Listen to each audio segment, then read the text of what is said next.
te souviens des premières blagues que tu faisais? Est-ce que toi, tu te souviens de te la péter? Ça devient d'où le sexuality? Quel type de nourriture est-ce que tu aimes bien manger? Comment tu choisis tes vêtements? La drogue, t'aimes bien? T'as déjà mis des races à des gens? Des races, des religions. T'as déjà mis des identités? T'as déjà mis des groupes ethniques? Putain, je vais te mettre un groupe ethnique dans ton visage. C'est pas la première fois qu'on se voit. La dernière fois que je t'ai vu, c'est à l'Olympia. Tout à fait. Pas sur scène. Pas sur... Non, toi t'étais sur scène. Moi, toi j'étais sur scène, c'était le jour, c'était le 30 juin dernier, et on s'est parlé un peu. Et moi, je t'ai posé la question, genre alors comment t'as senti la salle? Et là, tu m'as dit, tu m'as raconté une histoire qu'on raconte entre les humoristes. Tu as dit, tiens, ça c'est vraiment une question d'humoriste. En fait. Ah, c'est une femme sublime qui va voir un stand-upper dans un club à New York, Comedy Club, et qui lui dit, j'ai vu votre show hier, votre passage. Écoutez-moi bien, vous m'avez fait tellement rire, j'ai envie que vous me fassiez l'amour là tout de suite, ou quand vous voulez, là j'ai trop envie de vous, c'est trop bon. Et là le mec lui dit ok, bah merci, d'accord, il y a pas de problème, mais juste pour savoir, c'était le show de 19h ou de 21h. Et c'est une blague en fait, bizarrement que les comiques non pas comprennent, mais à laquelle ils vibrent. Ils ressentent en fait. Tous mes potes qui sont pas humoristes, même des artistes, ils entendent ça, ouais, c'est-à-dire quoi, il est pas sûr. Et tous les comiques, ça leur fait un truc, ça les, ça parle, c'est. En fait, l'idée, c'est que tu veux absolument, enfin, tu veux un feedback sur ce que tu fais encore plus que, enfin, tu vois, ça devient c'est plus important encore que de faire l'amour avec cette fille. Je crois que plus que ça. Tu veux voir si ton auto-feedback se rapproche du feedback du public, et tu veux voir et tu veux bien vérifier qu'elle t'a aimé au moment où toi tu t'es aimé. Ouais.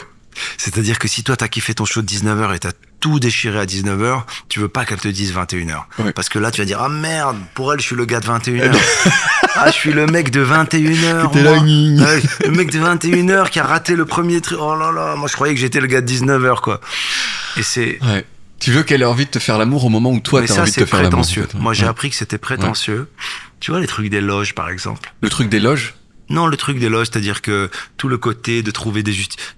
J'essaie de moins le faire parce que quand les gens me le font, j'aime tellement pas ça. Tu sais, quand tu vois un spectacle et que t'aimes sincèrement un spectacle, et que tu vas voir un artiste et tu lui dis bravo, j'ai aimé ton show, et qui te dit ouais, ce soir c'était pas. Moi, au fond de moi, j'ai envie de lui dire fuck you.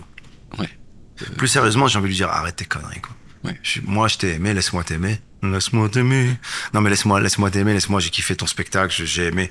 Pourquoi tu me dis, pourquoi tu me fais de la coquetterie quoi, tu vois. Ouais. Et je trouve que bien souvent, on est comme ça.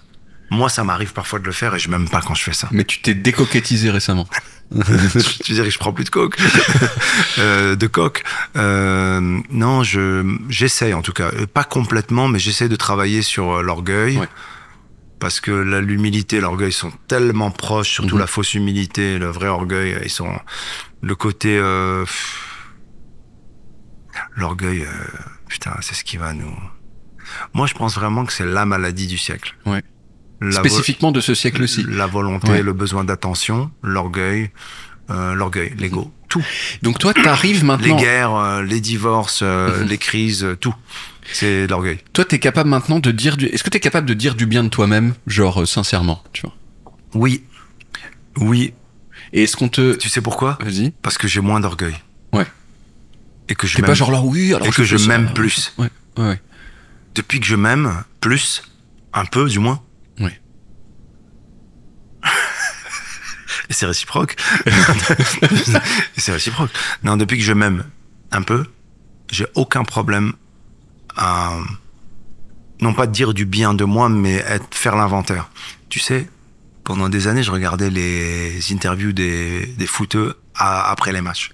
Et je me disais, le jour où un artiste va réussir à parler comme ça, genre on a fait une excellente première mi-temps, après on a eu du mal mais on s'est surpassé, et enfin on est arrivé à un niveau qu'on n'avait jamais égalé. Et je dis, le jour où un artiste va parler comme ça va être incroyable. Ouais. J'ai commencé le show avec des vannes qui étaient pas au top, et puis très vite j'ai pris le public, et j'ai vraiment retourné, et je suis arrivé à mon maximum. Aujourd'hui je suis à mon niveau, je suis à vraiment un level que j'ai jamais atteint.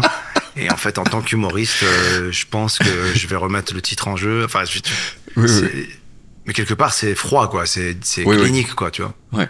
Mais j'aime pas l'orgueil déguisé, tu vois. C'est comme les gens qui te disent à mon petit niveau quoi. Je déteste cette expression, c'est tellement prétentieux. Tu vois, genre ou alors Ouais, toi, Gad, tu dis ça, mais imagine-moi, là, qu'est-ce que je devrais dire? Qu'est-ce que tu devrais dire?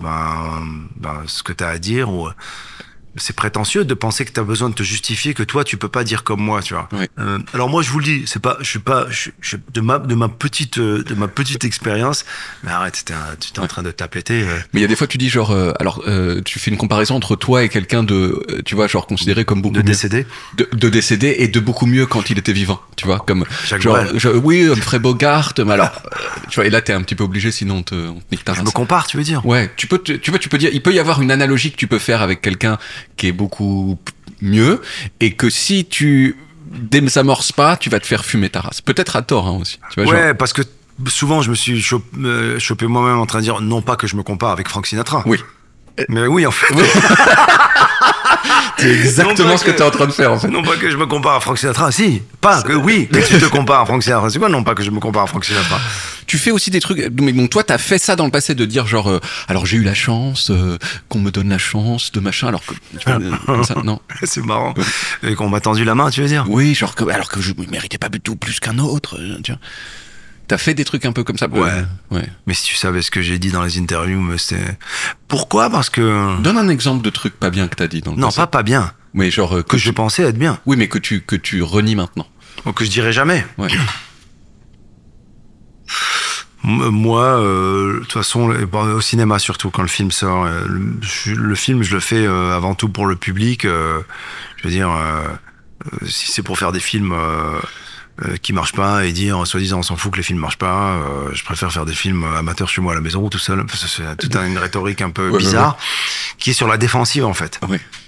Alors que tu peux faire des films que tu penses qui vont être des succès qui ne le sont pas et le contraire. Enfin, quelque part, c'est une volonté de contrôle. Ouais. Mais je dis plus ça parce que je le pense pas, parce que je pense pas forcément que tous les films sont fabriqués, formatés, voués à faire 5 millions d'entrées. Ouais. Ça n'a pas de sens. Mais quelque part, ce que je voulais dire à l'époque, c'est que tous mes films doivent faire 5 millions d'entrées. Ce qui est extrêmement prétentieux. Ouais. Surtout quand ils ont coûté 500 000 euros, quoi. Ouais. Oui, c'est une grosse somme. Je vois les courriers des associations. Je vois... comment ça s'appelle? C'est quoi UFC Que Choisir? UFC c'est une association super qui drôle aide. comme nom. Ouais.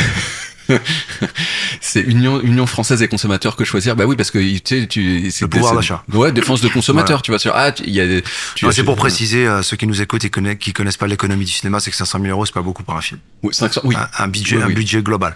Ouais, c'est peu. Non, c'est Moi, dans très le milieu, peu. c'est très peu. Pour moi, dans ma tête, tu fais partie des humoristes, petit groupe d'humoristes, avec Jamel aussi, Eric et Ramzy, qui ont inventé des intonations et des façons de parler qui existaient pas avant. Eric et Ramzy, c'est un peu le fait de foirer la prononciation de tous les mots qui ont plus de 2 syllabes, c'est le mot il s'éteint. Voilà, quoi. le communisme pour le communisme, enfin le communisme, tu dis pas le communisme, tu dis C'est plutôt Jamel, ça, non? Et alors je crois que je crois que ça se ressemble. j'en ai parlé à Eric qui m'a dit genre c'est Ramzy qui a inventé, Moi, je crois ensuite que Jamel l'a ok, fait et ensuite il disait à Ramzy genre tu copies Je Jamel. me demande si Eric il remonte pas en fin de mot. Oui. Le communisme. Oui. Je sais pas s'il remonte pas pour rendre le truc encore plus absurde. Genre je maîtrise ce que Jamel, je fais. c'est plus le communisme. Le communisme. Oui. C'est les communistes. Oui. Et Eric Ramzy, ça va être, Ramzy, ça va être je sais pas. Et Ramzy, je sais pas. De toute façon, lui-même, il sait pas. Il est pas au courant de ce qui va sortir. Et nous-mêmes, on n'est pas au courant. C'est ça qui est bon avec Ramzy.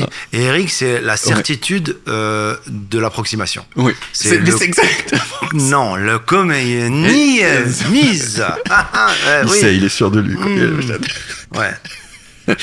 Et moi, c'est quoi alors? Et toi, alors peut-être qu'il y en a plusieurs, mais il y en a un qui m'a beaucoup marqué à l'époque, c'est la sexualité. Ah ouais, sexualité taille. Ouais. Sexualité. Ouais. Et j'ai vu tellement, mais des dizaines de gens de ma génération imiter ça, mais encore aujourd'hui, genre pendant des années et des années. Et donc moi j'ai envie de te demander, alors ça te vient d'où le sexualité? Pour moi, c'est une comment on dit, une exagération, une exacerbation de la gutturalité franco-marocaine. Oui. C'est quoi la gueule va partir, tu vas rester ici toute la nuit, peut-être des loups ils vont venir, ils vont te manger, voilà. Qui est l'égalité, parce que tu peux avoir dans le parler marocain du quotidien, genre c'est une fierté. Oui. Et moi, je l'ai poussé, genre Oui. l'égalité. Tu peux dire liberté, égalité. Tu y vas doucement et tu envoies un fraternité. Et là, mais je crois que ce qui t'a plu, c'est que ça qui rencontre l'homosexualité, c'est super parce que il y a du Ah putain, c'est très très bien. Il y a aussi des gestes que t'as inventés. Et ça, c'est aussi très fort parce que je veux dire, depuis la nuit des temps, on a tous les mêmes bras, les mêmes jambes, etc. Ouais. Et t'as des trucs, c'est Gad Elmaleh, quoi.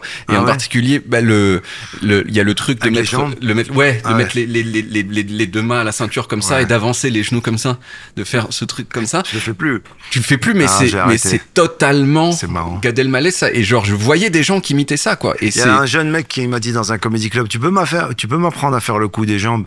Et je te promets que sans fausse humilité, sans comment dire vieillissement oui. prématuré, j'ai dit mais quoi le coup des jambes? Il m'a fait un truc, j'ai vu de quoi il parlait, mais pour moi je le faisais, je sais pas, je le faisais comme un. Oui. C'est comme si tu disais à Ali Kakou, tu peux me faire le coup de la tête? Ben non, c'est lui en fait, tu vois. Ouais. Il y avait aussi ce truc qui est de. Ah, oui. Alors, il y a ça, et il y a un autre truc que je vois beaucoup. Alors, on en parlait avec un copain, que je vois beaucoup, c'est le personnage du public imaginaire avec une voix. Oui. Et ben, souvent, ça, Parce qu'il s'est oui, trompé. je le vois chez des jeunes humoristes. Donc, Oui. donc ça fait plaisir. Oui, t'imites le. En fait, c'est toujours des gens un peu. Un peu, oui. Un petit peu pincés, un petit peu comme ça. Ouais. Je sais pas pourquoi, d'ailleurs. Oui, t'as ça dans un spectacle où tu On te. dirait un talk show américain. Hein. Complètement avec Incroyable. Sauf que Mais chez eux, il n'y a rien dans la tasse, et ils l'assument. Ouais. Et il faudrait que je sois assis comme ça et un peu plus haut que toi. Et qu'il y ait des musiciens. Ouais. Et là, il manque pas mal de choses quand même pour le talk show beaucoup américain. d'argent. Il paraît que. Non, il paraît pas. Tu es né. Il paraît que tu es que né. t'es né. Skip. Ah, Skip. T'es né en avril 1971 Yes. à Casablanca. Ouais. That's right. Ce qui veut dire que tu as été conçu au mois de juillet 1970. Juillet Juillet, ouais. 70. 70, ouais. Je n'ai jamais pensé à ça. À moins que tu aies été prématuré. Non, pas Non, du tout tu étais 9 prématuré ni adopté. Ouais. Mais c'est marrant parce que je pense que ma pudeur gêne d'imaginer que mes parents ont dû me concevoir m'a empêché. Mais je te promets, hein, j'ai 53 ans, c'est la première fois que je réalise que mes parents...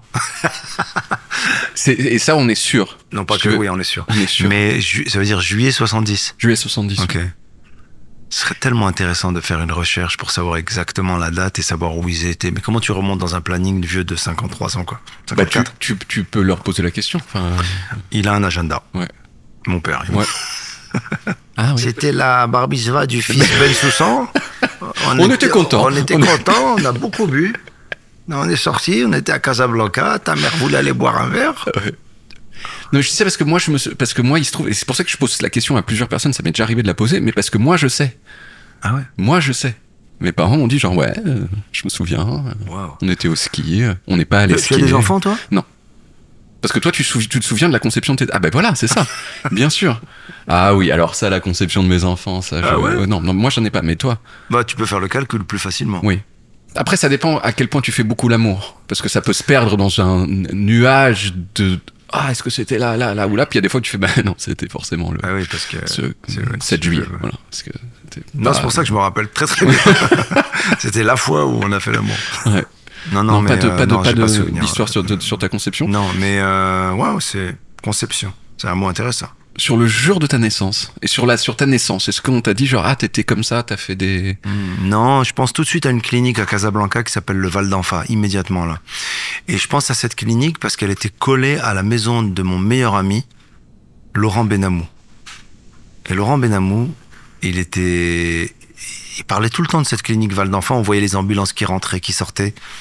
Et je suis né dans cette clinique. Beaucoup de mes potes sont nés dans cette clinique. Mais j'ai aucun souvenir. Un jour, je cherchais un truc pour faire un thème astral. Ouais. J'ai appelé ma mère, je lui ai dit, je suis né à quelle heure? Elle me dit, tu es né le matin. Je lui ai dit, à quelle heure? Elle m'a donné un truc, l'astrologue, elle pouvait pas gérer ça, quoi. Entre 8h et 13h. Laisse tomber, c'est pas possible, quoi. J'ai besoin de savoir. Finalement, elle m'a dit à 11h. Mais elle change à chaque fois. Ouais, donc elle a pas la vraie info, quoi. Elle a pas la vraie info, quoi. Ouais. Elle était pas là-bas. Elle était pas présente. Parce que moi, ma mère, elle est tard, et moi, je sais que je suis né à 16h23, tu vois. C'est vrai? 16h23, quand est-ce que j'ai été conçu, comment, peut-être trop d'informations aussi. Ça Moi, je te me pince, rappelle quoi. pour mes enfants, je me rappelle. Ouais? Ouais. Bah oui, je sais pas, ça marque quand même. Ouais. T'étais un bébé sympa? T'étais comment comme bébé? Est-ce que tu faisais des... Écoute, je sais pas, mais il y a un truc qui m'a bouleversé. J'ai été au Maroc il y a quelques... Enfin, j'y vais souvent au Maroc, mais il y a quelques années, j'étais au Maroc.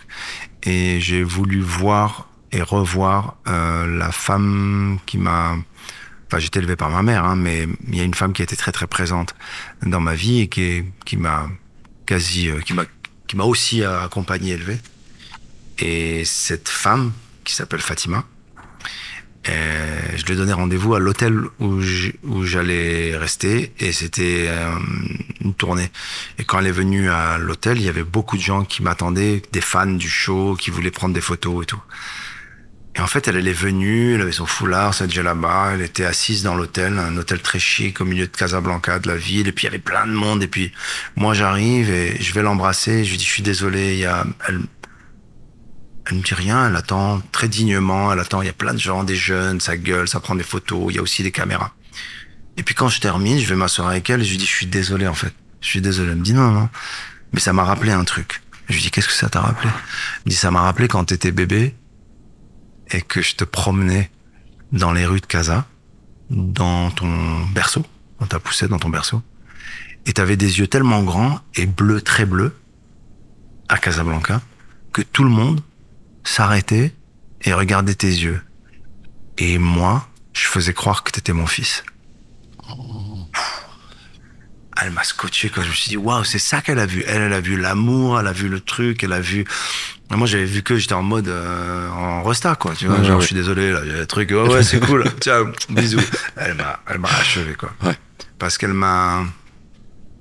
Ouais, voilà, elle m'a dit un truc tellement fort et tellement vrai de ce qu'elle ressentait, en fait. Et que ça lui rappelle ça, en fait, tu vois. Oui. Le côté... parce qu'elle, elle a vu le côté pur de ça.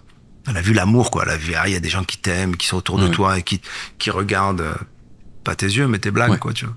Et on t'a aimé pour tes yeux, dont t'es pas responsable avant de t'aimer pour des trucs que t'as fait. Ça, c'est le psy qui parle. Ouais. C'est vrai. Pour mes beaux yeux. Ouais, non, mais il tape tes yeux, mais tu sais, quoi. Ils sont globuleux. Ouais, mais ça donne un... Je les règle, je peux les régler. Il y a pas, enfin, ça dépend, là, je suis à 8,5. Tout, le nez, les oreilles, tout, je règle. Tu penses quoi de ton propre visage, d'ailleurs? T'aimes bien? Ça dépend des angles, je te dis la vérité. Parfois, quand il y a des photos comme ça en double menton, je me dis, mais il faut tout annuler. Parfois, je me trouve beau. Parfois, je me trouve charmant. Parfois, je me trouve moche. Parfois, je me dis, oh là là, heureusement que tu fais rire. Et parfois, mais je suis beaucoup plus à l'aise qu'avant. Ouais. J'ai pas de problème, je suis pas en mode comme ça quand je vois un film dans lequel je tourne, je suis pas... Et puis je compte pas sur, enfin c'est pas mon fonds de commerce, quoi. Ouais. Je suis pas... Et moi je me suis rendu compte tard que t'étais beau. Est-ce que il y a un truc, je pense, dans le fait d'être un comique, un peu un clown, où en fait t'es pas dans les stéréotypes généraux du comique, de la personne qui est du beau gosse qui fait des regards comme ça et qui non, je veux dire les gens, les beaux gosses en général, ils sont pas mais toi t'es un beau gosse. Je suis un beau gosse, alors là c'est une révélation, tout le monde est sur le cul. Toi t'es un beau gosse. Là, et je m'en suis rendu compte qui défile. Pas du tout. Ah bon, bah ferme ta gueule avec toi. Pourquoi? Antisémite? Pas du tout. T'as rien dit. Oui, ok. Et la guerre, l'Ukraine. Pourquoi l'Ukraine? Mais il a les yeux bleus. Ça n'a rien à voir avec l'Ukraine. Ta gueule. Ouais, c'est possible. Ça commence par beau gosse, ça passe par Gaza et ça termine par les gilets jaunes. Et tu dis, mais qu'est-ce que j'ai dit?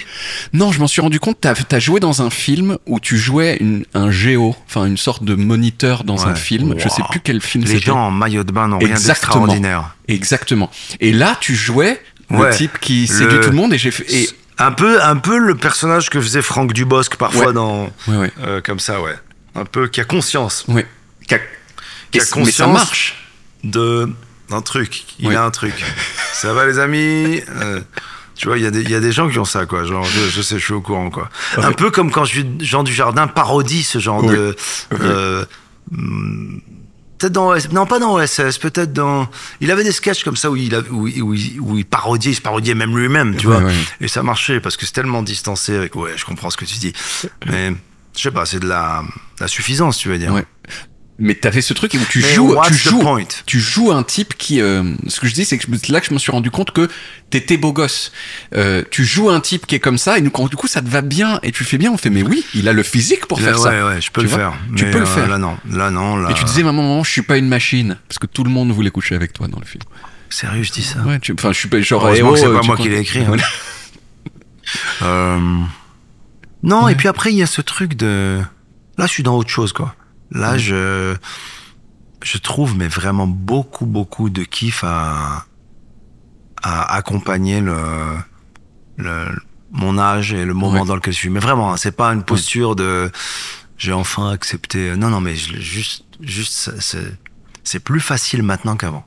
Ouais. C'est beaucoup plus facile. J'ai fait un coming out de cheveux blancs. Parce que tu les teignais un petit peu avant? Soit je les teignais, soit je m'arrangeais à les coiffer d'une certaine manière, soit je faisais je mettais du maquillage pour les émissions, mais là, voilà, c'est... Ouais. Mais tu les as en grande quantité encore? Ouais, en grande quantité, ouais. Mais bon, Et t'as rien fait pour, c'est les cheveux d'origine de 1971. Ah non, non. Tu parles de... Oui, c'est tes vrais cheveux? Ah non, j'ai fait du Jardiland, moi. T'as fait du Jardiland? Ah oui, j'ai fait du Jardiland ici, un peu. Mais bon, ça sert à rien. J'ai fait du Jardiland. Bah, ça sert à rien, si. Ouais, non, mais j'étais pas chauve, tu vois. Mais t'as densifié. Ouais, j'ai densifié un peu. T'as dû te raser pour densifier ou pas? J'ai dû me raser, oui. Ouais. D'ailleurs, quand je me suis rasé la tête récemment, on m'a dit « Ah, tu fais des implants ?» Je dis « Pas du tout, j'en ai marre. J'en ai marre de me coiffer, j'en ai marre de... » Oui. Et je voulais ressembler à Vincent Cassel un peu quand même. Ouais. Mais il faut il est grand, il est beau, c'est un grand acteur, on peut. Mais vous avez pas rien à voir. Ah, quand même. Voilà. C'est tout ce que je peux dire. Enfin, je peux pas dire non, t'es méchant. Je peux jouer son frère, peut-être. Ouais, voilà. Son jeune frère marrant. Un peu qui a des problèmes. Tu vois ce que je veux dire? Qui est pas sportif, il a des problèmes. Je peux jouer le frère de Vincent Cassel qui a des problèmes. Et il t'aide parce que, bon, bah, c'est son petit frère. Moi, je vois bien un réalisateur me dire, voilà, c'est pour jouer le frère de Vincent Cassel et poursuivre qui a des problèmes. Parce que...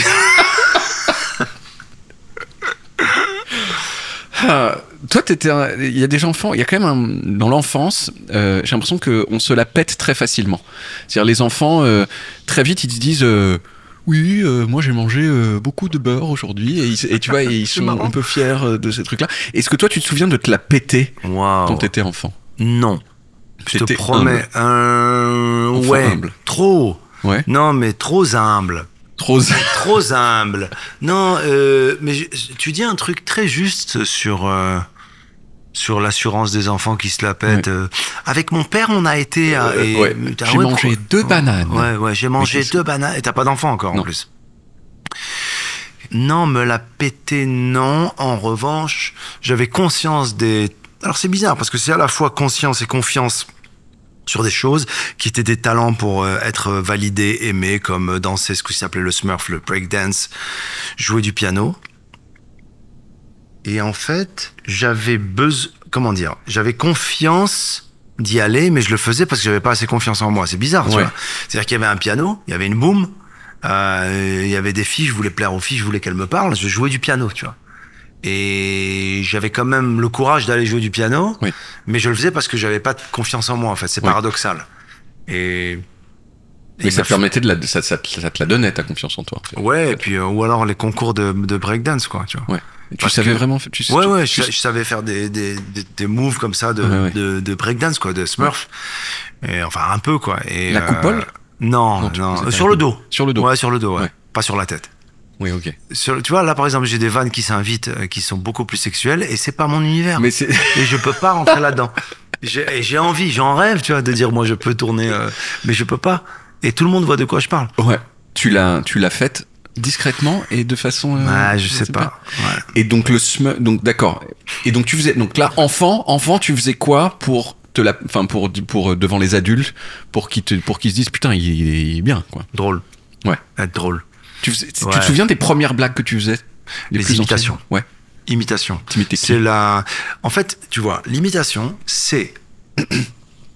finalement, c'est la base. Parce que ce qu'on fait dans le stand-up, c'est qu'on met en place dans des mises en place de situations, le fameux setup du stand-up, pour que les gens connectent à l'univers qu'on est en train de dépeindre. On fait la mise en situation, on raconte l'anecdote, le temps que la mise en situation, c'est pour qu'eux ils s'identifient et qu'on tape après avec la chute. Ouais. Eh ben, l'imitation, c'est que t'as besoin de rien expliquer, puisque quand t'es petit et timide, ta tante, le setup est long, la femme, sauf que ce que tu vas changer, c'est les dialogues. Et ça va les rendre dingues, parce que moi, j'imitais les voisines de ma grand-mère. Il y avait 7 étages, il y avait 14 femmes, j'en imitais au moins 10, mais vraiment. Freha, Saada, Malika, la femme de ménage, que des femmes. Et j'avais des dialogues. Et dans ces dialogues, je mettais des trucs. Et ce qui les rendait dingues à ces femmes, ou à mes parents, ou à ma grand-mère, c'est que j'avais l'audace d'imaginer des situations qui sortaient un peu. Par exemple, t'avais une dame... T'avais une vieille dame, tu vois, qui sortait jamais de chez elle, qui était là et qui, à chaque fois que je sonnais chez ma grand-mère, qui regardait comme ça, elle avait une voix et en fait, je lui faisais dire des trucs un peu grossiers, tu vois. Alors qu'elle était incapable de dire un truc grossier. Ou alors, il y avait une dame avec une voix très aiguë, elle habitait comme ça, au dernier étage. Et j'imaginais qu'elle avait un chéri, un copain, donc tout le monde était mort de rire. Donc, c'est finalement ce qu'on détecte comme étant connu, qu'on a reconnu, qui nous fait partir au quart de tour, quoi, tu vois. Ouais. Et alors, l'imitation, quoi. J'imitais tout le monde. J'imitais les gens qui venaient chez moi. J'imitais les profs. À la fin de l'année, j'imitais les professeurs, les gens qui... Voilà, quoi. Et je sais pas si je pourrais t'imiter. Je pense pas. Ouais. Un truc avec les yeux, non? Il y a un truc... Toi, tu sais quoi? T'es l'autre frère de Vincent Cassel. Encore moins bien. Mais non, lui, des gros problèmes. Écoute-moi bien, toi... Il y a Vincent Cassel, il a le rôle principal. Oui. Moi, je suis son frère qui a des problèmes. Tu vois, il y a un petit truc, on comprend qu'ils m'ont demandé de jouer. Et toi, la prod, ils ont dit qu'il peut jouer celui qui a des gros problèmes. Tu vois, c'est-à-dire que le troisième frère, quoi. Qui suit sans rien dire avec le regard dans le vide. Voilà, exactement, ouais. Du coup, moi, je me suis toujours dit ce truc-là, que dans le fait d'imiter, il y a une petite tendresse pour ce qu'on imite. Ah ouais, tout le temps. Tu vois, c'est un peu un truc genre, en fait, j'ai observé, je t'ai regardé, etc. Et pourtant, il y a des gens auxquels j'ai du mal à transmettre cette information, qui trouvent que je m'en fous, c'est offensant la façon dont tu imites, il n'y a pas de tendresse, va te faire. Ah, j'ai pas compris. Tu penses que... Non, mais attends. Parce que c'est non, je trouve en fait qu'il y a, si tu veux, il y a des gens qui trouvent que c'est offensant d'imiter peut-être n'importe qui, mais en particulier peut-être des minorités auxquelles tu n'appartiens pas. Ouais, mais alors ça, je peux te dire, je peux t'en parler. Hein. Moi, j'en ai fait les frais. Ouais. Et encore, j'ai avec les Chinois. Ah non, mais c'était tellement absurde ce truc. Ouais. Alors ça, c'est une autre problématique. Alors ça, j'ai oublié le nom. J'en ai parlé avec Gérald Bronner, qui est un sociologue brillant que j'adore. Tu devrais l'inviter d'ailleurs. On n'invite pas assez de spécialistes de sciences humaines dans Smalltalk. Vous avez des philosophes? Non. Tu devrais. Il y a zéro philosophe très connu à part Bernard-Henri Lévy. Non, André Comte-Sponville. André Comte-Sponville, ouais. Il est marrant. André Comte-Sponville. Vous notez tout ça? On note. Ouais. Alors, il y a un nom, il y a un mot savant de la sociologie moderne qu'a prononcé Gérald Bronner lors de notre entretien récemment qu'on a fait pour Le Parisien, où c'était une rencontre sur l'humour comme soupape. Dans les temps qu'on vit de tragédie et de guerre. Et pendant cette discussion, je lui ai dit, et je lui ai fait part d'un truc, je lui ai dit, bien souvent, les gens offensés ne sont pas les gens directement concernés par la blague. C'est-à-dire que on a tous vu quelqu'un faire une blague sur l'homosexualité, et des gens offensés, des associations levées de boucliers. Et tu vois la communauté gay qui dit, franchement les gars, je sais pas de quoi vous parlez, quoi. Non. Mais c'est assez compréhensible, c'est mécanique en fait. Parce que c'est des leviers faciles aussi à activer, ce truc-là, tu vois. Mais écoute, je sais pas, c'est pas à quelqu'un qui a travaillé à France Inter que je vais expliquer c'est quoi la ligne entre ce qui est la fausse transgression, la vraie audace, le vrai... tu joues avec ça en permanence. On joue avec ça en permanence. Après, je sais pas. Ah oui, Ricky Gervais, il avait dit un truc vraiment intéressant. Il a dit, c'est pas ce que tu dis, c'est pas l'histoire de ce que tu dis qui est grave. C'est encore, il a dit, it's just how much shit can you take. Combien de bad buzz et de merde et de gens qui râlent t'es capable d'encaisser. C'est ça en fait aujourd'hui. Tout en gardant bien sûr je sais pas si ta blague elle est clairement raciste, non, il y a pas de combien de. Mais si t'es un peu limite, tu vois. Alors ça, par exemple, dans mon travail aujourd'hui, j'y fais moins attention. Oui. J'aime bien prendre un peu le risque, quoi. Oui. C'est pas grave. Moi, j'ai un moment de mon spectacle où je me permets une blague. Chaque soir, je pense à ça. Je me dis, mais comment est-ce que je la désamorce? J'en suis au stade où je me dis, est-ce que je la désamorce? Eh bien, non, je la désamorce pas. Et j'aimerais arriver au stade où je me pose plus la question. Ouais. Ou alors... Parce que les blagues aussi, c'est des blagues pour être drôles, juste pour être drôle. Et même si tu utilises le mot juif, gros, belge, islam, catholique... C'est ces trois-là d'ailleurs, les c'est juifs, tout. les gros et les belges. Juif obèse belge. Juif au belge. Un juif au belge. C'est un juif obèse belge. Exact. J'aimerais tellement qu'il y ait une association, les amis, qui se sentent concernés par ce que je viens de dire. Et qui nous envoient un courrier. Ouais. Des juifs obèses belges qui se plaignent. Voilà. Mais qui ne veulent pas mêler leur cause à ceux qui sont que juifs ou que belges ou que gros. Voilà, ou des Chinois épileptiques. Exact. Ou des... C'est les trois à la fois, ou musulmans rien. qui... T'avais une meuf à la maternelle? Waouh. Je pense que... Alors... Qu'est-ce qu'on entend par meuf? À la maternelle, c'est vrai que c'est chaud. Non, mais je suis obligé de faire un petit jump. Mais alors, ouais, je vais te raconter un truc. J'étais amoureux en CE1. La maternelle, je peux pas me rappeler. Pas grave. CE1, j'étais amoureux de ma maîtresse. Pour une raison basique. C'est qu'elle était Elle était tellement... tellement bonne. Ouais, voilà, on a le droit de ça, je sais plus. Elle était tellement bonne. Oui, si. Non, parce que elle soit amoureuse de toi parce que t'étais tellement bonne, ça c'est pas possible. Mais Elle toi, a tu peux faire ce éveillé que tu veux. ma sexualité. Non, mais je vais te dire un truc fou. Je suis en CE1 et j'ai une maîtresse blonde. Elle est blonde. Je te dis des trucs que j'ai dit. Je vis au Maroc. Elle est blonde. Donc, au Maroc, une femme blonde, c'est une minorité.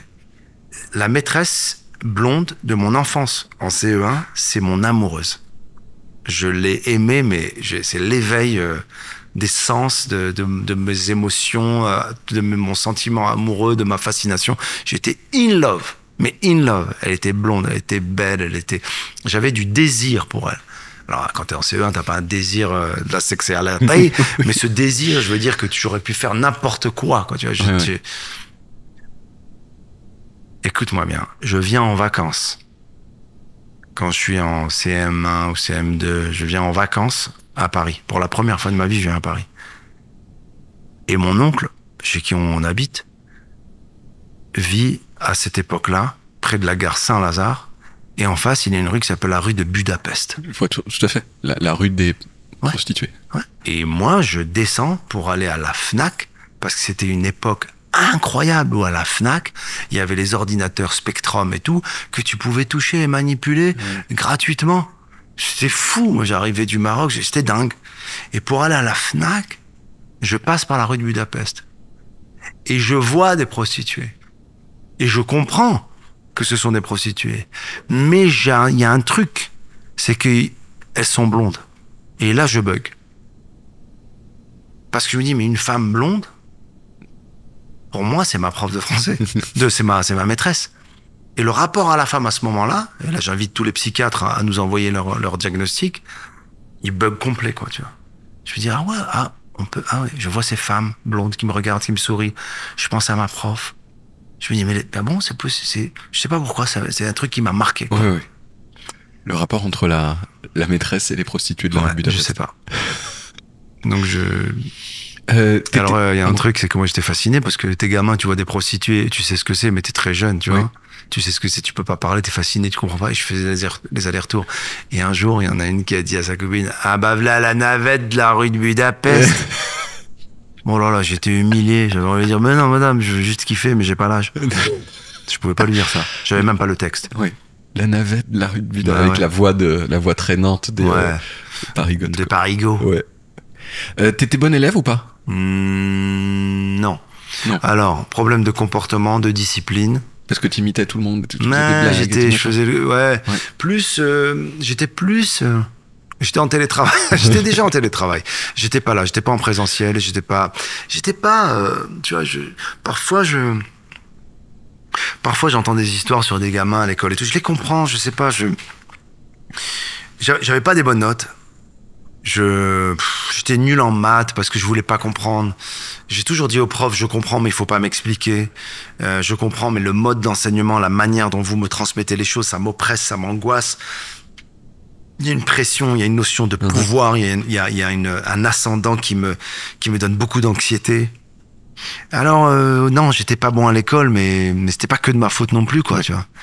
Et j'ai redoublé des classes, j'ai changé d'école plein de fois, j'ai fait toutes les écoles de Casablanca, j'ai écumé le public, le privé, le religieux, le athée, le laïque, non mais j'ai fait toutes les écoles, quoi. Mais t'as quand même réussi à la fin à avoir le bac. Ouais, j'ai même en revanche, j'ai commencé à l'université au Québec et j'étais pas mauvais à la fac. Et j'ai fait presque une année, puis j'ai arrêté. De quelle matière? Sciences politiques. Et tu pensais faire quoi comme travail alors à ce moment-là? Pas du tout homme politique, mais j'étais fasciné par... en fait, non. Le détour, c'est que je voulais... Enfin, je sais pas si je voulais. En tout cas, je me suis inscrit à la faculté de droit en pensant que j'allais être avocat. C'est un peu le... Ouais. Je sais pas, la projection sur la figure la robe de l'avocat, le statut. Et en fait... à Montréal, pas en France. Il y a un concours d'entrée à la faculté de droit de l'Université de Montréal. Oui. Et quand tu réussis pas ce concours, bien souvent, des gens se retrouvent dans des espèces de hubs universitaires, troncs pas communs, mais sociologie, criminologie, sciences politiques. Oui. Et donc moi, je me suis inscrit en sciences politiques. Alors ça va pas plaire à mes profs ou aux élèves qui sont en sciences politiques au Québec, mais c'est une réalité. C'est plus facile de rentrer à Sciences Po à Montréal qu'à Paris. Oui. Sciences Po à Paris, il y a tout un prestige, il y a un côté sur le papier, c'est waouh, c'est l'élite. T'as fait Sciences Po. Au Québec, avec tout le respect que je lui dois, franchement, c'est très facile. Regarde, j'y ai été. Bah, c'est pour d'ailleurs, qui... j'ai un ami de la famille qui enseignait à Sciences Po Montréal. J'ai un jour dit ça, il était outré, il est venu me voir, il me dit, il faut que t'arrêtes de dire que c'est facile. J'ai dit, bah pourquoi tu me le dis? Enfin, si. Je sais que c'est la vérité. Je sais que c'est la vérité, mais quand même, on a déjà du mal à s'en sortir, quoi.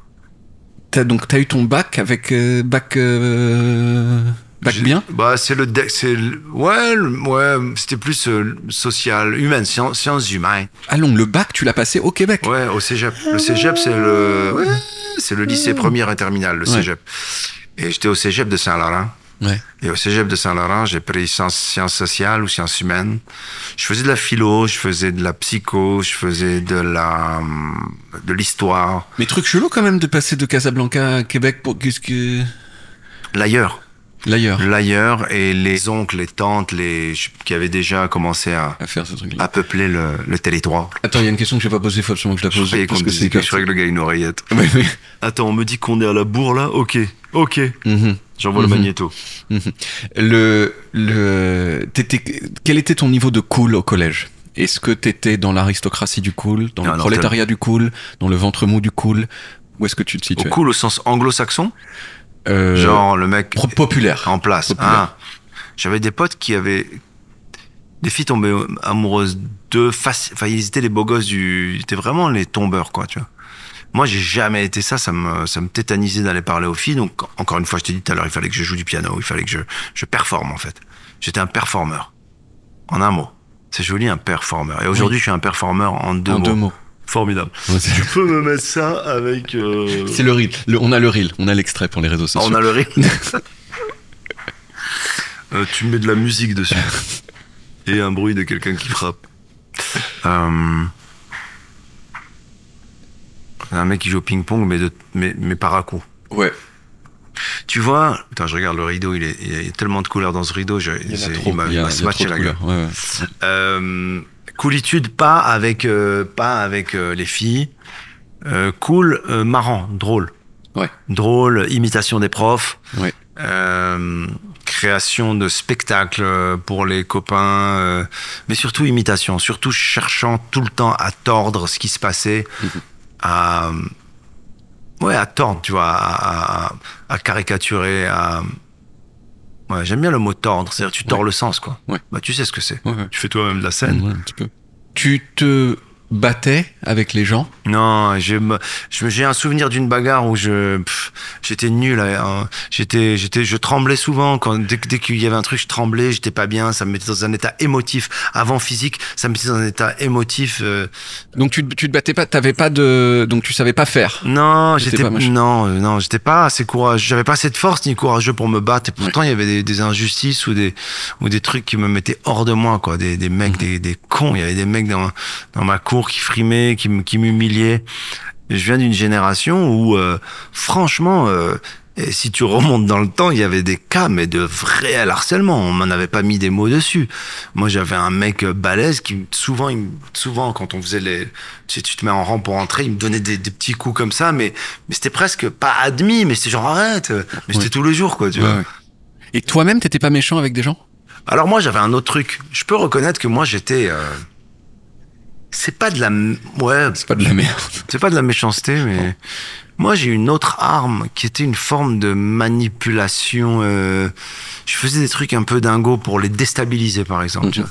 J'essayais de déstabiliser les gens quand ils m'énervaient ou quand j'étais jaloux de quelqu'un. J'essayais de faire un truc qui le met mal, quoi, tu vois.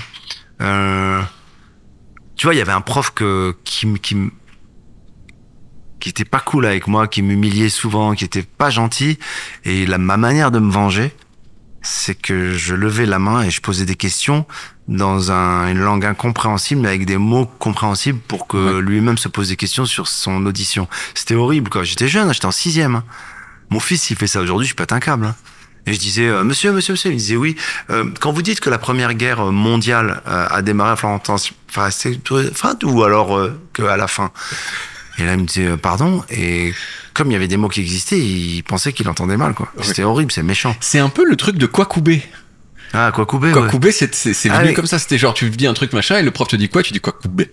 Je crois que c'est ça. Hein. Je parle sous votre contrôle de gens qui sont nés dans les années 2010. Ouais, mais le Kwakubé, c'est un truc c'est cette espèce de truc, on va dire, qui est instauré entre gamins à l'école, comme quoi on répond ça. Il y a un jeu. Oui. Mais moi, il y avait même pas de jeu, quoi. Là, mais c'est toi qui as inventé. J'avais eu une idée un jour avec un pote. Je dis, viens, on invente une expression et on voit combien de temps ça prend. On la filme, l'expression, on essaie de faire un document. On voit combien de temps ça prend pour que quelqu'un nous dise cette expression, sans qu'on demande rien du tout. Et en fait, impagnant, c'est même plus drôle que Kwakubé, je pense, je trouve. Et ça veut rien dire, impagnant. Et personne n'est capable. Il doit y avoir une forme de, pas d'étymologie, mais si on recherche, on peut remonter, quoi, tu vois. Mais franchement, impagnant, c'est super fort. Ouais. Non? Ah, si, non, je trouve ça très bien. Et en plus, il y a du franc en face. Ouais. Non? Donc, si. Si, bien sûr, je sais plus quoi dire. J'ai mis le... tu veux en prendre? Oui, je veux bien, tu peux. Mais toi, tu fais ça ici au pâtes ou juste le soir? Moi, j'aimerais bien... Des gens dorment ici, des fois? Non, très peu. Donc, tu te battais pas quand t'étais au machin, tu tremblais quand t'étais machin. Tu t'es battu depuis? C'est quand la dernière fois que tu t'es battu? Alors... T'as déjà mis des races à des gens à l'âge adulte? Des races, des religions. T'as déjà mis des identités. T'as déjà mis des groupes ethniques. Putain, je vais te mettre un groupe ethnique dans ton visage. Je me suis mis un groupe ethnique, je me suis mis une race. Non, mais il y a quelques années, j'ai pas battu, mais je buvais de l'alcool pendant un temps et souvent trop. J'en bois plus depuis 3 ans. Et un soir, j'étais au Matisse, tiens. C'est un bar qui n'a plus lieu. J'avais beaucoup bu. Et j'étais en train de parler avec une copine. Et il y a un mec qui m'a dit, est-ce qu'on peut prendre une photo, toi et moi? Je lui dis, pas maintenant. Pas maintenant, j'ai une copine, c'est cool, quoi. Et là, c'est l'époque où j'étais aussi... C'est un peu parano de ce qui peut se passer, les photos. Et je suis avec cette fille qui n'est pas ma chérie et je viens de la rencontrer. Et puis c'est cool, on parle. Et moi je lui parle, je suis un peu proche d'elle et je vois que lui, il nous prend une photo, tous les deux. En soi, c'est pas très très grave en vrai. Mais j'ai pété un câble. J'ai été vers lui et je commence à gueuler et j'ai pris son téléphone. C'était un téléphone à clapet. Alors tu vas voir comment je suis très courageux et comment je suis vraiment un méchant. Et je l'ai coupé en 2. Tu l'as plié dans le mauvais sens. Je l'ai plié dans le mauvais sens, et pas par inadvertance, et je l'ai jeté. Le mec a regardé, mais tu sais, il était tellement mal. Il m'a dit, ah non, mais pourquoi il s'est pas, pourquoi t'avais ça? Je suis sorti. J'ai dit à la personne qui était avec moi, on va prendre ses coordonnées, on va prendre son adresse, et on va lui acheter un téléphone. Et le lendemain, on lui a acheté un téléphone, on lui a envoyé. Oh. Bah oui, parce que j'ai regretté, quoi. Mais t'as vu son regard de genre. Parce le mec que était c'était pas sorti du de tout ton- un ouais. méchant, il a été maladroit, et enfin c'est débile, mais c'est l'alcool aussi qui a fait ça. Ouais. Il y a toujours un moment dans Small Talk, on parle de ce On pourquoi. casse un téléphone. On casse un téléphone. Ouais, attends. Plus dur. Est-ce qu'il y a des gens qui arrivent à, tu crois, comme ça On se met nu, il y a un moment on se met nu. On se met nu. On C'est se met tout- nu. On se met tout, On c'est tout de dirait suite. un truc dans une autre langue. Se met nu. Alors il y a un moment où on se met nu, se met nu. Se met verbe. nu, ce serait quelle langue? 14 minutes. Yeah, we need to Ouais, go. ouais, tout à fait. We need to go, bro. We need to go, bro. Tu veux dire un truc sur ta promo, sur ton promo? Je joue mon nouveau spectacle. Ouais. Mon spectacle Allez-y. s'appelle Lui-même. Il est très bien. Merci. Tu Je l'as l'ai vu à l'Olympia, je me souviens. Ouais. Non, j'aime beaucoup ce show. Je l'aime énormément, vraiment. Il est plus aiguisé que les autres. Et je l'ai tellement travaillé que je peux le jouer beaucoup. Enfin, tu connais ça quand t'es sur scène à un moment donné. Le fait de rechercher pendant un show, ça t'épuise mentalement. Ouais. Je sais pas comment tu fais toi. Moi, c'était très écrit au départ, mais genre quand même, ah putain, là ça va pas, qu'est-ce qu'il faut que je trouve, machin. Donc, ouais. Il y a une recherche d'efficacité tellement poussée. J'ai coécrit le spectacle avec Roman Fressinet. Et lui, il est dans l'économie des mots, l'économie de l'effet. Et j'adore ça m'inspire énormément. Et plusieurs mecs de cette génération sont là-dedans. Que j'ai hâte d'y aller, quoi. J'ai hâte d'aller faire ma partie de show. Et je joue au Dôme de Paris. C'est une grande salle que j'ai faite plusieurs fois. Voilà, quoi, en tournée partout en C'est l'ancien France. Palais des Sports. C'est l'ancien Palais des Sports. Ouais. Et je joue au Québec. Oui. Et je suis très fier de ça. Je joue au Québec, à Montréal, au Centre Bell. Parce que, il y a 30 ans, jour pour jour, le 11 décembre 94, je jouais sur scène pour la première fois de ma vie. Et 30 ans plus tard, je joue sur scène dans cette big arena qui est le Centre Bell devant 10 000 personnes. Et ça me remplit de joie. On finit l'interview. Normalement, on fait normalement, on doit répondre. Tu peux répondre aussi longtemps que tu veux. Là, on va essayer d'aller vite pour finir l'interview vite. Voilà, on n'est pas obligé, sinon on peut arrêter. C'est en vrac. C'est des questions qui n'ont rien à voir les unes avec les autres. Là, Si t'étais une île déserte, oh là là, t'imagines, il me fait ça. Comment tu choisis tes vêtements? Avec les mains. Très bien. Quel type de nourriture est-ce que tu aimes bien manger? Qui fait pas gonfler le ventre. Donc je suis pas végane, mais j'adore les endroits véganes. Ouais. Parce que c'est naturel et je peux bien manger. Une pâtisserie végane, par exemple, une bonne pâtisserie végane, un gros truc. Ouais. Je suis bien. Genre fat, mais respectueux pas et bien. ouais. J'aime bien. Simple. Quelle était ta plus grande douleur physique de toute ta vie? Colique néphrétique. Ouais. Colique néphrétique, écoute, c'est une douleur, elle passe de 0 à 100, il n'y a pas de bande-annonce, il n'y a rien du tout, c'est horrible, c'est un truc, je te jure que c'est ma hantise, parfois sur des vols, t'en as eu? Ah ouais. Les amis, je compatis pour tous ceux qui ont vécu des coliques néphrétiques. Il paraît qu'il faudrait avoir sur soi un antidouleur comme enfin je sais pas, je suis pas médecin. Tramadol, ah ouais. J'en ai. Ouais. En voyage, t'en prends? J'ai d'autres problèmes, c'est que j'ai enfin bon, peu importe, on s'en fout, mais ouais, colique néphrétique, top douleur ça, c'est de nerveux, non? Ouais, J'ai ça sur j'ai eu ça, ok. Ouais. Colique néphrétique, ouais, le caillou, on l'a enlevé ton caillou comment? Chirurgicalement ou en le bombardant avec des... Chirurgicalement. D'accord. Ouais, pareil. Et ça a été chaud. En passant par la Lorraine. Par la bite. L'autre nom de la Lorraine. Je crois qu'il n'y a pas... il y a plus... Il manquait... On a parlé de ta bite, ensuite on a fait la bite, ouais. Ta position sur la drogue, t'aimes bien? Non, la seule drogue à laquelle j'ai goûté, c'est la fumette. Ouais. Je suis pas fan parce que ça me rend parano. Ouais. Après, quand j'ai été aux États-Unis, on m'a fait découvrir les vapes de drogue, quoi. Les vapes de d'héroïne. Non. C'est des trucs, c'est en vente, enfin. Écoute, j'ai pas de, je te promets que c'est pas un, moi j'ai jamais touché aux drogues plus dur que ça. T'as déjà failli mourir? Je suis mort déjà plein de fois. Ouais. Ouais, j'ai déjà failli mourir. C'est quoi la limite Genre, oh là là, une voiture. Mais tous les jours. Tous les jours. Oui, d'accord, ok, oui. À quel point t'es jaloux des autres gens? Est-ce que t'as déjà été triste qu'un ami ait du succès? Non. Non, mais vraiment pas, jamais. J'ai déjà envié quelqu'un. Oui. Ouais, ça m'est arrivé. D'envier quelqu'un. Mais en général, ça a été des moteurs. Et ça m'a réussi. Parce que après, je me disais, bah, moi aussi, j'ai envie de ça. Même sur le matériel.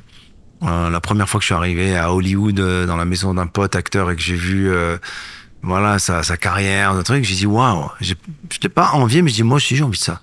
Ouais. Et en fait, j'ai plus envie de ça du tout. Ce que t'as eu et ça te... Mais c'est pas, ça m'excite pas beaucoup, en fait. Ouais. Voilà. Sinon, est-ce que j'ai envie En amour. En amour. Jaloux? Je l'ai été plus du tout. Hmm. Plus du tout. Parce que je m'aime un peu et que voilà, c'est l'insécurité qui m'a fait être jaloux. Jaloux, genre, j'ai peur qu'elle aille, qu'elle soit séduite par un autre homme et tout. Bah, bien sûr, j'étais, mais terrible avant, ouais. Mais beaucoup de progrès là-dessus. Et là, le mec dit grâce à la drogue. Oui, j'ai dit que j'en avais pas pris. Jaloux du passé aussi ou pas? À l'époque? Non, du passé. Dans le passé, je fus jaloux du passé de mes compagnes. Oui. Mais fou. C'est irrationnel, c'est débile. C'est genre, mais comment t'as pu quoi? Comment t'as pu aller en Thaïlande avec ce mec? Mais je te connaissais même pas. Et on est fou. Mais ça, c'est névrotique. Ça, c'est pas le problème de votre compagne ou votre compagnon. Ça ne la concerne pas, ça ne le concerne pas. Faut arrêter ça, les amis. Faut arrêter ça, c'est des conneries. Alors, c'est vrai que c'est de la théorie, parce qu'en pratique, je l'ai fait. Et moi, je me ou alors un peu condescendant. Genre, putain, je sais pas, t'es tellement intelligente.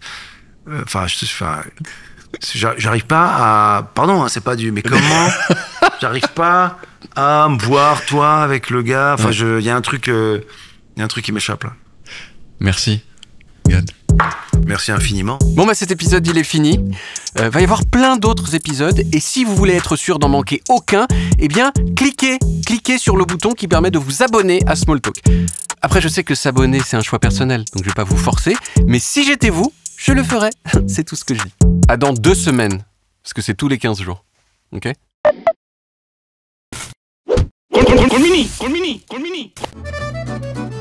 Régis, jet-setter invétéré, profite de sa vie de rêve en compagnie de son frère Gérald, un joueur de poker ronchon, au physique approximatif. Mais un beau jour, leur frère David fait irruption dans leur vie. Celui-ci est atteint d'une maladie pour le moins irritante. Il est con comme ses pieds. Le petit dernier, un film familial sur la tolérance et le vivre ensemble. Car même les cons méritent une place dans nos vies. Un film de Jean-Louis Identitaire avec la participation exceptionnelle de Christian Clavier, au cinéma le 14 juillet.